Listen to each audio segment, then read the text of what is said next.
Thank you very much for the introduction. I'm Wessie van Westhuizen, Multotec, and I'm going to be talking you through the pulping chute principles, which is the pulping chute is a replacement of the fine scrubber in the mineral processing plant. Quick contents overview, wear linings, plant considerations, the proposed scrubber improvements and theory, talking about energy savings, capital and operating cost savings, safety considerations, and process parameter conditions. Wear Linings has been in the business for more than 40 years, and we specialize in the manufacture and application of alumina-ceramic wear-resistant products. We've got an average staff complement of 237, which varies depending on the production and also throughput through the factory. We are also certified TUV ISO 9001. We all know the rotary scrubbers that we've been using for many, many years in the mineral processing plants. It's been widely used in alluvial gold plants, columbite washing, tungsten, tin and cassiterite, black sand, manganese, granite, sand washing, diamonds, and I believe there's a lot of others which is not mentioned here. Looking at your plant considerations, and I think it's a question of, is it time to change? The current scrubbers have high operating cost. It's excessive power, drive mechanism wear, liner degradation, and also shell degradation, which is maybe not mentioned here. The current scrubber arrangement has reached maximum efficiency with minimal potential for improvement. And also looking at the clay and fines in the ore, there's also mineral entrapment, and the pulping chute is suitable for removing that clays and the minerals. If we look at the pulping chute layout, it must be designed to fit in the same area as the scrubber. The feed chute we can utilize, or it could be, if need to, we will change that to fit the new pulping chute.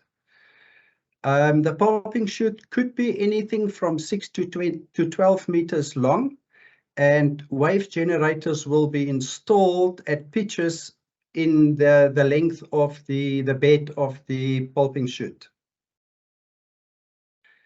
Looking at typical feed characteristics, your dry tons is up to the tons required. Your water feed is a 1-to-1 ratio.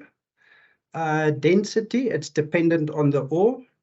Percentage of clay in the feed, average percentage passing is about 7%. And the maximum material size is 48 millimeters.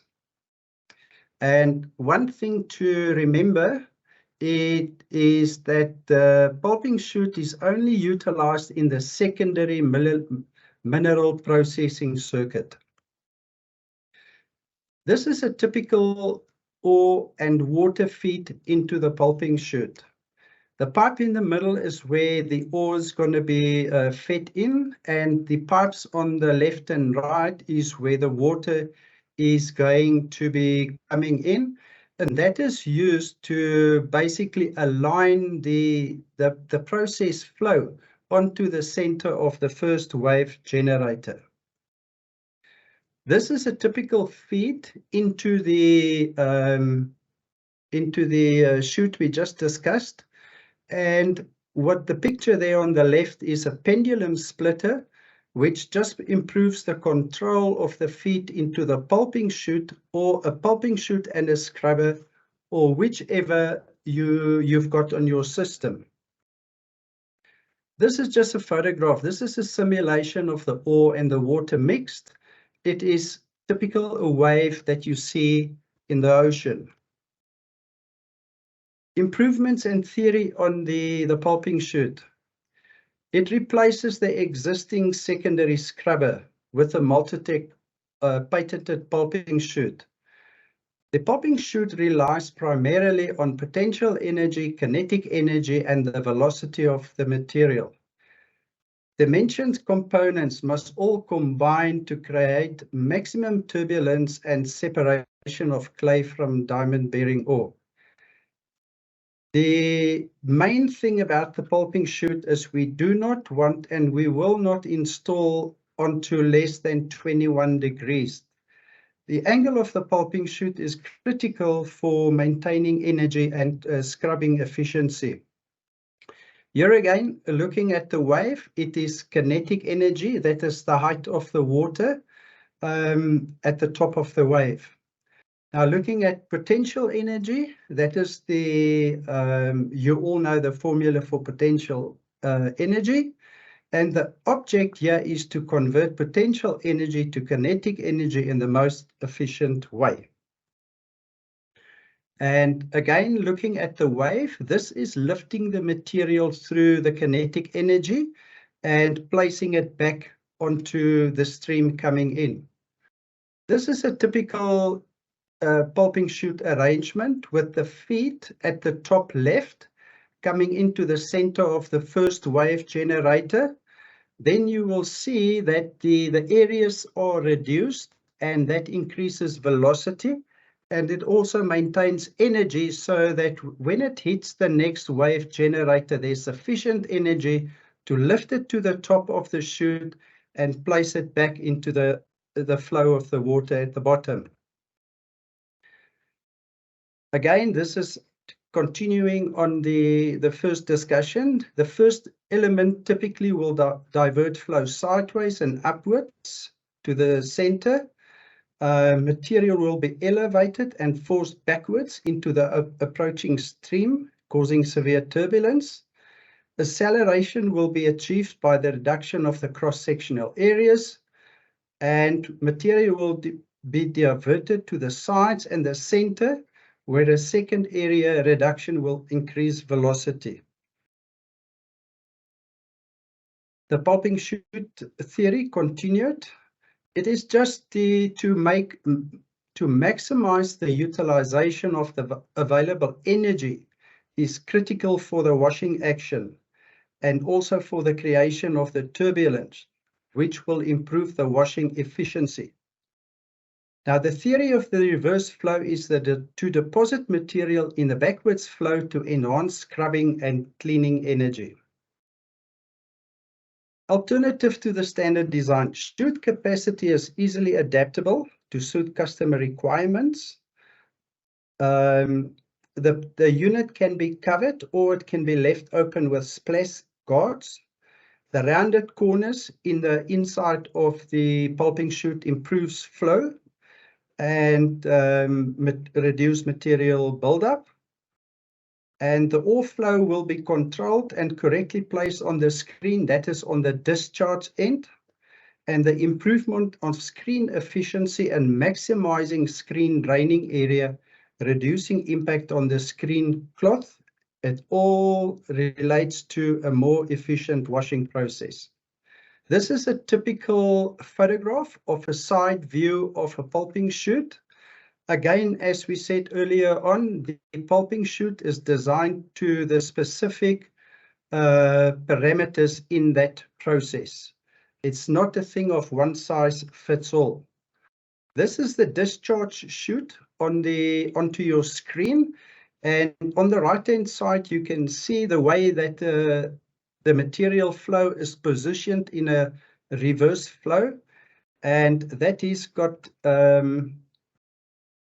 a few advantages. There's less impact on your screen, full utilization of the screen area, longer life of the screen cloth, more open area for screening, and you can also add additional row of spray bars to better clean your the ore that comes off.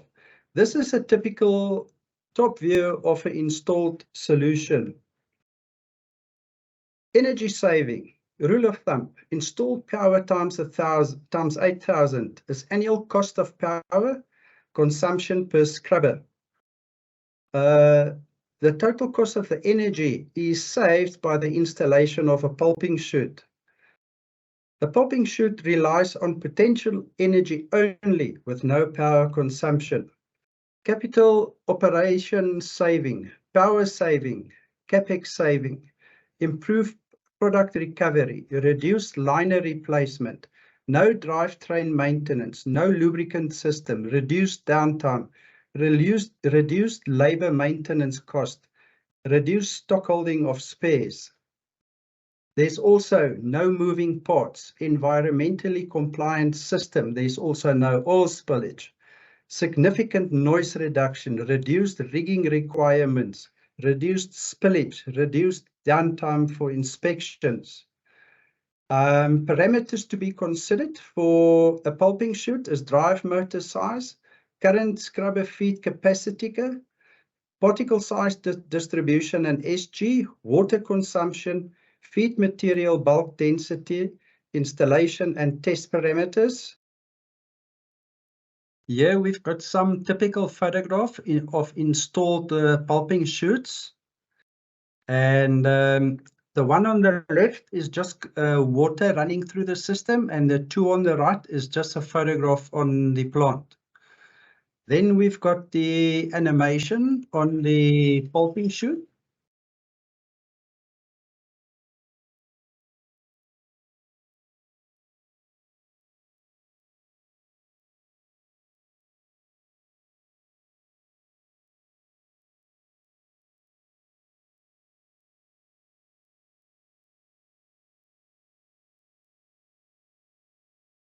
That is typical your kinetic energy. And nowadays, we're not making use of the retarder bars to slow material flow down.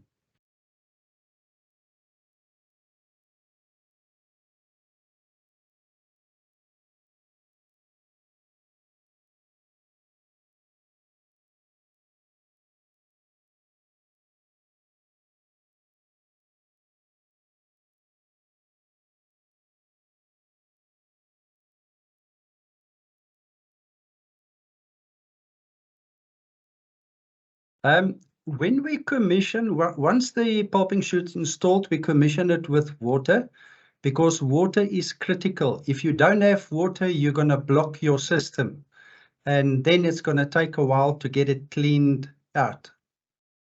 And this again is a typical installation that is currently working. And this is what the flow looks like of the ore directed to the center of the first wave generator. Any questions? Thank you.